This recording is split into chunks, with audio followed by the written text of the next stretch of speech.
Olá, meus amigos, minhas amigas, muito boa tarde, boa noite aqui na França, boa tarde aí em São Paulo, aí no Brasil. Eu estou aqui num lugar muito especial de Paris, que se chama Arena de Lutécia. Para os que não sabem, Paris antigamente tinha o nome de Lutécia Parisiorum, era a cidade onde moravam os Parisi, que era o nome da tribo gaulesa que aqui residia. E esse lugar aqui era uma arena romana, e que, como vocês podem ver, mantém a forma perfeita da arena, né?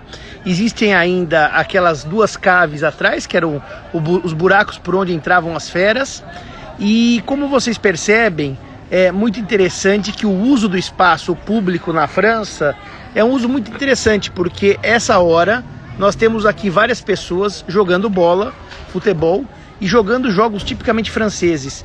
Eles jogam um jogo que parece com um jogo de bocha, que alguns chamam de petanque, uns chamam de boule, mas enfim, esse é o uso do espaço público no verão parisiense.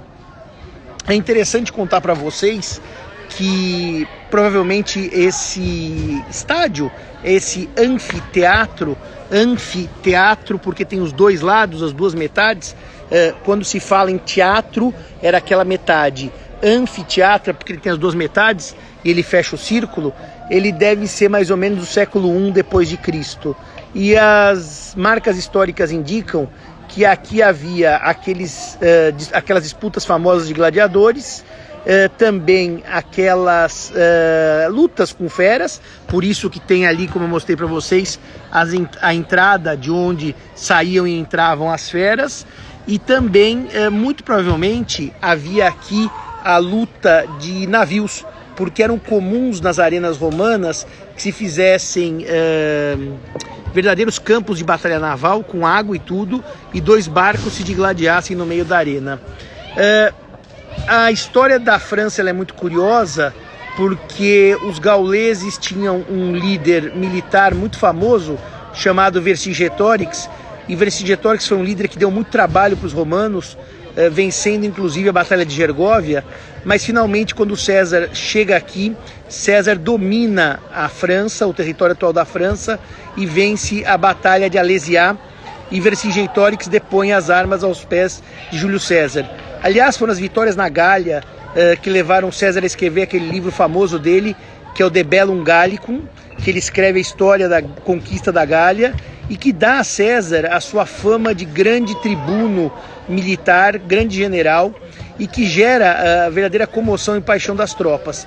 Tanto é verdade que depois da conquista da Gália, César volta para Roma, atravessa o Rubicão e tem aquela famosa história em que ele vai lutar contra Pompeu. Mas isso é um outro tema, é um tema mais demorado. De qualquer maneira, o bonito, na minha opinião, é o uso do espaço público por tanta gente, um uso absolutamente tranquilo, as pessoas estão amistosamente se divertindo, jogando bola, e esse uso do espaço público eu acho que é a coisa mais interessante para um conceito de civilização. Todo mundo dividindo espaço público com absoluta tranquilidade. Eu esses dias aproveitei para ir para os museus, eu fui para o Orsay, fui para o Louvre, e hoje eu terminei com uma exposição muito interessante aqui sobre Napoleão, em La Villette, que é mais longe do centro de Paris, uma exposição do nascimento de Napoleão até a sua morte em Santa Helena, muito interessante. Então tem sido dias bons para que a gente aprenda, estude um pouco de história. Logo, logo vamos retomar os nossos cursos Simão e Bunazar com uma novidade, vamos falar agora de direito imobiliário. Brevemente, eu e o Bunazar estamos lançando, se não hoje, um curso de direito imobiliário para vocês. E olha, quero dizer a todos e todas que se alguma nota serve, a Europa, que está sempre um pouco à frente com relação a nós no tocante à pandemia, é muito interessante porque os franceses obrigam você, toda vez que for sentar num restaurante, mesmo nas esplanadas externas, a mostrar ou o seu teste negativo de Covid ou o seu certificado de vacinação. É um certificado que eles chamam de passe sanitário. Para quem não tiver nem o teste negativo, nem o certificado, praticamente é impossível você sentar e comer em Paris. Aliás, para entrar nas grandes lojas, as grandes lojas também se exige que se mostre o passe sanitário. Por exemplo, a Galeria Lafayette. Mas, por outro lado, como vocês podem ver, o uso do espaço público não exige mais máscara. Então é muito interessante que se controla o vírus basicamente no uso do espaço fechado. E aí o controle é bastante rígido, principalmente onde se alimenta, e todos os espaços públicos, museus, metrô, etc., também não se pode tirar máscara. Em compensação, meus amigos e minhas amigas, reparem aqui, no espaço aberto, o uso de máscara não é mais necessário, a ponto de ninguém, absolutamente ninguém, usar a máscara no espaço público. Eu diria para vocês que foi um sistema que acabou, na minha opinião, dando bastante certo, porque isso obrigou o maior número de pessoas a tomar vacina para que pudessem frequentar os espaços fechados, como cinemas, museus e o próprio metrô não, cinemas, museus, etc. Ou você tem que ficar de máscara o tempo inteiro, como ocorre no metrô, por exemplo.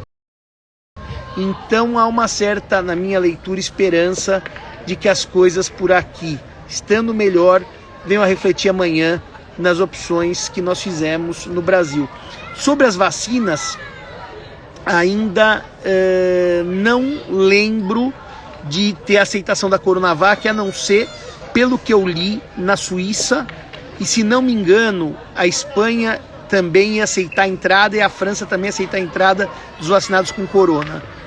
A nossa querida Portugal, a Ana está aqui nos assistindo, ainda não aceita a Sinovac, aceita apenas e tão somente a AstraZeneca, e mais recentemente a AstraZeneca produzida na Índia, chama Covishield. Mas os tempos são auspiciosos. Acredito que em breve as coisas estarão bem melhores. E antes de eu deixar um tchau para vocês, deem uma última olhada aqui na Arena de Lutécia, onde nós temos uma arena romana completamente preservada. E para quem estiver pensando em viajar um dia desses para Paris, fica na margem esquerda do Sena, na Rive Gauche, a 1,5 km mais ou menos do Jardim de Luxemburgo. Vale imensamente passear por aqui. Rosa, não se preocupe que em 2, 3 meses as vacinas todas vão estar sendo aceitas. Há uma pressão muito grande, somente por parte da China, para que a vacina chinesa seja aceita, para os chineses voltarem a visitar a Europa. E como eu disse nas minhas postagens do Facebook e do Instagram, um beijão, Roberta, sem chinês, Paris é outra coisa, porque você hoje anda por aqui e você vê uma cidade praticamente só dos franceses, o que não deixa de ser algo interessante. Bem, eu vou prosseguir minha jornada e agora eu vou dar um pulo lá no Jardim de Luxemburgo, sentar um pouquinho para as minhas leituras. Se der certo, eu abro de novo a câmera e mostro um pouquinho do Jardim de Luxemburgo para vocês. Um beijo a todos e um beijo a todas.